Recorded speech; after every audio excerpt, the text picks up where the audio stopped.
아론은 자기를 위한 속죄제의 수송아지를 드리되 자기와 집안을 위하여 속죄하고 자기를 위한 그 속죄제의 수송아지를 잡고 향로를 가져다가 여호와 앞 제단 위에서 피운 불을 그것에 채우고 또 곱게 간 향기로운 향을 두 손에 채워 가지고 휘장 안에 들어가서 여호와 앞에서 분향하여 향연으로 증거궤 위 속죄소를 가리게 할지니 그리하면 그가 죽지 아니할 것이며 그는 또 수송아지의 피를 가져다가 손가락으로 속죄제 동쪽 손가락으로 그 피를 속죄소 앞에 7번 뿌릴 것이며 또 백성을 위한 속죄제 염소를 잡아 그 피를 가지고 회장 안으로 들어가서 그 수송아지 피로 행함같이 그 피로 행하여 속죄소 위와 속죄소 앞에 뿌릴지니 곧 이스라엘 자손의 부정과 그들이 범한 모든 죄로 말미암아 지성소를 위하여 속죄하고 또 그들의 부정한 중에 있는 회막을 위하여 그같이 할 것이요 그가 지성소에 속죄하러 들어가서 자기와 그의 지방과 이스라엘 온 회중을 위하여 속죄하고 나오기까지는 누구든지 회막에 있지 못할 것이며 그는 여호와 앞 제단으로 나와서 그것을 위하여 속죄할지니 곧 그 수송아지의 피와 염소의 피를 가져다가 제단 귀퉁이 뿔들에 바르고 또 손가락으로 그 피를 그 위에 7번 뿌려 이스라엘 자손의 부정에서 제단을 성결하게 할 것이요 그 지성소와 회막과 제단을 위하여 속죄하기를 마친 후에 살아있는 염소를 들이되 아론은 그의 두 손으로 살아있는 염소의 머리에 안수하여 이스라엘 자손의 모든 불의와 그 범한 모든 죄를 아뢰고 그 죄를 염소의 머리에 두어 미리 정한 사람에게 맡겨 광야로 보낼지니 염소가 그들의 모든 불의를 지고 접근하기 어려운 땅에 이르거든 그는 그 염소를 광야에 놓을지니라. 아멘. 오늘 본문은 바로 앞부분에서 간략하게 요약한 대속죄일 규례를 자세하게 다루고 있습니다. 아론은 하나님이 주신 절차에 따라서 제일 먼저 자신을 위한 속죄제를 드리고 또 백성들을 위한 속죄 제물을 드립니다. 지성소에는 향을 가득 피워서 자신을 가리고 또 속죄제 짐승의 피를 뿌림으로 1년 동안 백성들의 죄와 부정함으로 인해 더러워진 지성소를 정결하게 했습니다. 사람들은 1년 동안 자신들의 죄를 회개하고자 하지만 평소의 속죄제도는 한계가 너무나도 뚜렷했습니다. 수많은 해결되지 못한 죄악과 알지 못한 가운데 있는 부정과 죄악 또 고의로 범했던 행악 등을 해결하는 이 대속죄일은 이스라엘의 자손들의 부정과 그들의 모든 죄로부터 정결하게 되는 날이었습니다. 따라서 하나님의 넘치는 은혜의 복음이 선포되는 귀한 날이기도 했습니다. 이 의식의 첫 부분은 아론과 제사장들을 위한 속죄제입니다. 이것은 앞서 4장에 기록된 기름 부음 받은 제사장을 위한 그 속죄제와 닮은 데가 있습니다. 두 경우 모두 수송아지를 제물로 드리고 또 제물의 피를 7번 뿌리고 또 사용하지 않은 부분은 진 밖에서 완전히 불태우죠. 다만 이 속죄제가 다른 점이 있다면 피를 뿌리는 장소입니다. 앞서 일반 제사장을 위한 속죄제에서는 지성소로 들어가는 휘장 바깥에 피를 뿌리고 또 휘장 밖에 위치하는 향단에 뿌렸습니다. 하지만 이 대속죄일에는 피를 지성소 안으로 가지고 들어가서 언약궤 위 시은 자에다가 뿌렸습니다. 지성소 안으로 들어가는 것은 위험천만한 일이었습니다. 생명을 걸고 가야 하는 일이었습니다. 하나님의 진노로부터 자신을 보호하기 위해서 대제사장은 바깥들의 번제단에서 취한 뜨거운 숯불을 향로에 담아서 곱게 간 향을 그 안에 채우고 이것으로 향을 피워서 향연이 그 속죄소를 가리게 해야 했습니다. 그래야만 대제사장이 죽음을 면할 수 있었기 때문입니다. 이 향로의 향은 반드시 번제단에 있는 불을 가지고 피워야 했죠. 그래서 앞에 10장에서 아론의 아들 나답과 아비오는 다른 불을 가지고 왔다가 죽음을 당했습니다. 아론과 그의 아들들은 이 분향을 할 때마다 아들과 형제들의 생명을 잃은 그 사건을 기억하며 두렵고 떨림으로 죽음을 각오하며 하나님 앞에 섰을 것입니다. 지성소에 이렇게 연기가 가득하게 해서 속죄소를 가려야 하는 이유가 무엇일까요? 여러 가지 해석들이 있습니다. 그런데 지성소에 있는 이 속죄소는 하나님의 보좌를 상징하고 있지요. 또 향연은 대제사장이 하나님의 거룩한 임재를 직접적으로 보지 못하게 가리는 역할을 했다라고 이해하는 것이 가장 적절합니다. 이처럼 불완전한 인간 제사장의 한계는 온전한 대제사장의 오심을 기대하고 소망하게 합니다. 대제사장은 자기와 자기 집안을 위한 속죄 제물을 잡아서 지성소에서 피 뿌리는 의식을 행한 이후에 백성의 정결을 위한 속죄제를 드립니다. 여호와를 위해서 제비 뽑힌 염소로 백성을 위한 속죄제를 드리는 것입니다. 대제사장은 자신을 위해서 속죄 제물을 잡은 것과 같은 방법으로 백성을 위한 속죄 제물을 그 순염소를 잡습니다. 두 마리의 염소를 선택하되 원저단 앞에서 둘 중에 하나를 제비 뽑지요. 대제사장은 제물로 선택된 순염소의 머리 위에 두 손을 얹어서 안수하고 죄를 자복합니다. 이때 죄의 자복은 특별히 하나님의 거룩한 백성들의 죄, 이스라엘 모든 백성들의 죄를 포함합니다. 일반 속죄 의식에서는 안수를 이스라엘의 장로들이 하는 것으로 되어 있었지만 이 대속죄일의 안수는 대제사장이 거행하게 하셨습니다. 아론이 자기와 제사장들을 위해 드린 이 속죄제에서 행한 것과 마찬가지로 아론은 백성을 위한 이 속죄제 염소의 피를 가지고 지성소 안으로 들어가서 속죄소 위와 속죄소 앞에 피를 뿌립니다. 16절 하반절에 지성소를 위하여 속죄하고 또 그들의 부정한 중에 있는 회막을 위하여 그같이 할 것이요 라는 이 말씀은 지성소에서 행한 이 피 뿌리는 의식이 성소에서도 나와서도 행해졌고 향단의 뿔에도 피가 발라졌음을 말씀합니다. 출애굽기 30장 10절 말씀에 보면 아론이 1년에 한 번씩 이 향단뿔을 위하여 속죄하되 속죄제의 피로 1년에 한 번씩 대대로 속죄할지니라 라고 말씀한 것처럼 향단뿔에다가도 그렇게 속죄제 피를 바른 것입니다.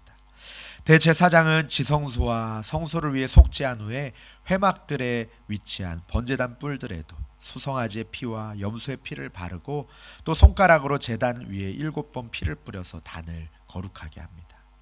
단을 성결하게 거룩하게 했다는 것은 이 단이 대제사장과 제사장들 그리고 백성의 부정함으로부터 정결하게 되었음을 의미합니다. 여기에서 이 피 뿌리는 의식의 목적은 이스라엘 자손의 부정과 그 범한 모든 죄로부터 오염된 성소와 단을 정결하게 하고 거룩하게 하기 위함이었습니다. 이어서 20절에서 22절 말씀은 대속죄일 의식 중에서 가장 하이라이트 부분입니다. 속죄 염소를 광야로 보내는 의식을 소개하고 있습니다. 대제사장은 아사셀을 위해서 제비 뽑힌 염소를 끌고 와서 두 손으로 염소의 머리에 안수하고 이스라엘의 모든 죄를 고백합니다. 대제사장이 두 손으로 염소의 머리에 안수하고 죄를 고백하는 것이 이 모든 죄가 이 염소에게 전가되었다는 것을 의미합니다. 대제사장이 염소의 머리에 안수한 후에 이 염소는 미리 정해놓은 사람에 의해서 광야로 보내집니다. 속죄 염소를 광야로 보내는 이 의식은 백성의 죄를 염소에게 전가한 후에 그 죄를 부정한 곳으로 완전히 떠나보내는 의식이었습니다. 이 22절에 접근하기 어려운 땅은 문자적으로 보면은 끊어진 땅, 단절된 땅을 의미합니다. 이스라엘의 모든 죄를 짊어진 이 염소가 한 번 가면 다시는 돌아올 수 없음을 의미하는 것입니다. 하나님께서 시편 103편 말씀에서 동이 서에서 먼 것 같이 우리의 죄가를 우리에게서 멀리 옮기신 것처럼 이스라엘의 죄가 완전히 사해졌음을 상징적으로 보여줍니다.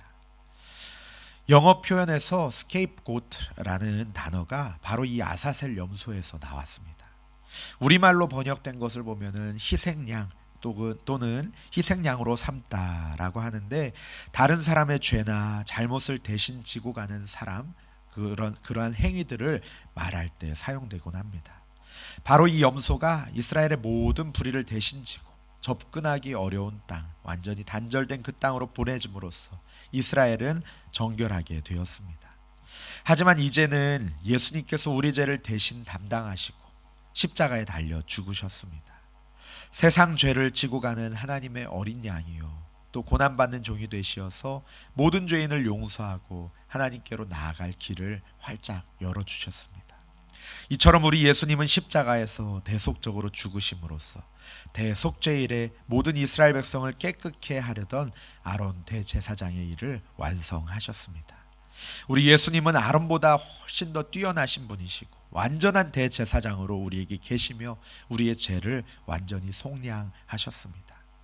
아론은 백성을 위해서 속죄하기 전에 자신을 위해서도 속죄제를 드려야 하는 죄인이었지만 우리 그리스도 예수께서는 순결하시고 죄가 없으시며 자신을 위해서 속죄제를 드릴 필요가 없으셨습니다. 아론은 그 제사를 정기적으로 매년 되풀이해야 했지만 예수님께서는 자신의 죽음으로써 단번에 완전한 영원한 제사를 속죄를 이루셨습니다. 아론의 제사가 그에게 지상의 지성소로 들어갈 수 있는 그 길을 열어주었다면 우리 예수님의 죽음은 예수님께서 하늘의 성소로 들어가게 하셨습니다. 매년 되풀이되는 이 아론의 제사는 제 죄의 지속성을 우리에게 끊임없이 상기시켜 주었고 또 예수 그리스도의 한 번의 영원한 제사는 영원한 속죄를 성취하심을 우리에게 말씀해 주셨습니다.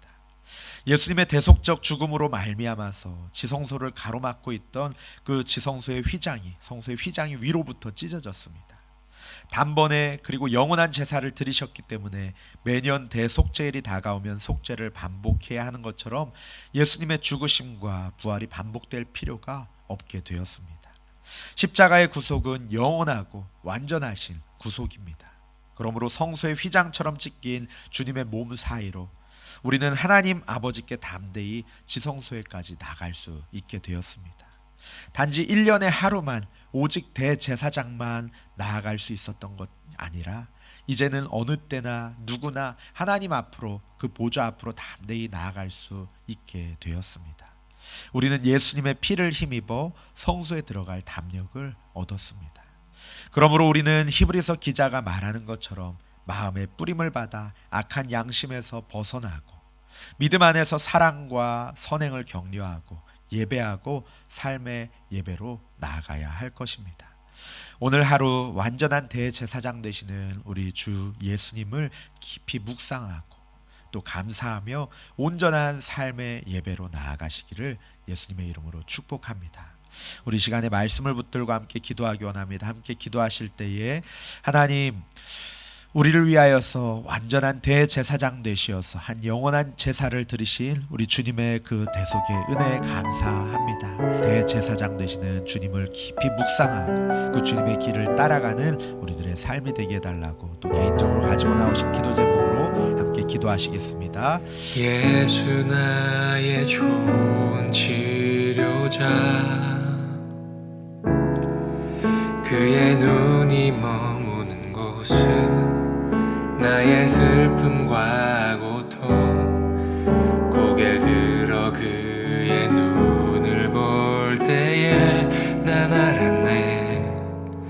예수 나의 좋은 치료자,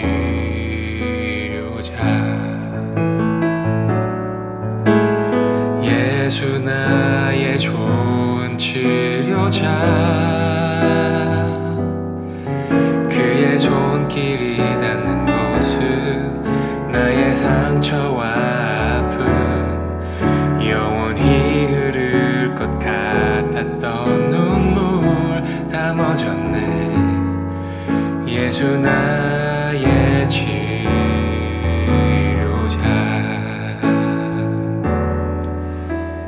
나 노래하리라. 전한 나를 돌아보신 구세주를 찬양해. 하늘 닿는 곳까지 내 손 들리라. 예수 나의 치료자, 예수 나의 좋은 치료자, 그의 손길이 닿는 곳은 나의 상처와 아픔, 영원히 흐를 것 같았던 눈물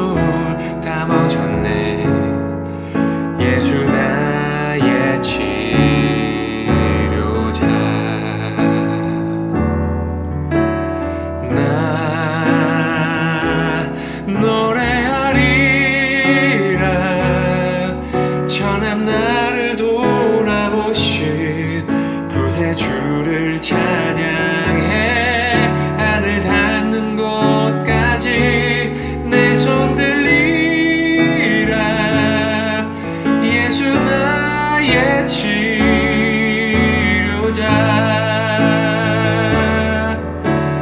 나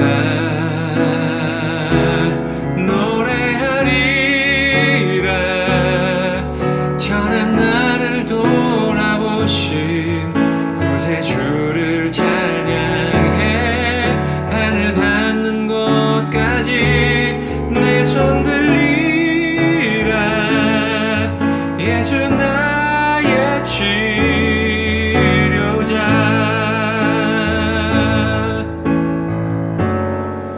어떤 어려움도 깊은 절망도 수많은 괴로움과 슬픔도 주로 인하여 모두